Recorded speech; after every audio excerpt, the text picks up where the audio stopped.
All right, friends, if you're trying to build some good shoulders at home, I would show you some three exercise that I do on a regular basis that literally require no equipment. First one is this pike push, and this is a very good exercise. You can do 3 to 4 sets. Every set you can keep 10 to 12 rep range, and as you get stronger, you can bring your toes closer to your shoulder, and that's it.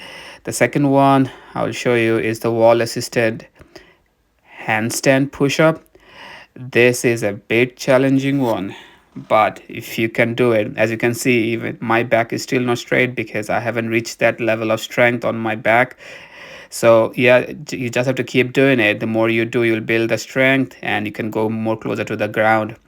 This has an immense effect on shoulder, also on your back. So that's it.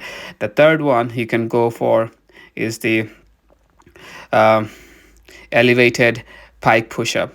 Now again, the concept remains same. um, you can keep your shoulder wide, sorry, you can keep your back wide. As you gain more strength, you can go more closer. Now as you can see, when I took my tee off, um, I tried to bend more. Now the more strength you gain, you go more on an L shape, as you will see on the third uh, set.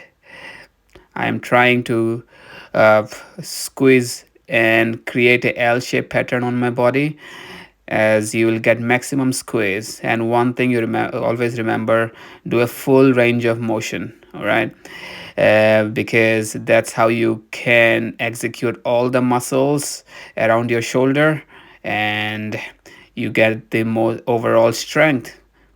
Keep doing this and you will have a nice shoulder, my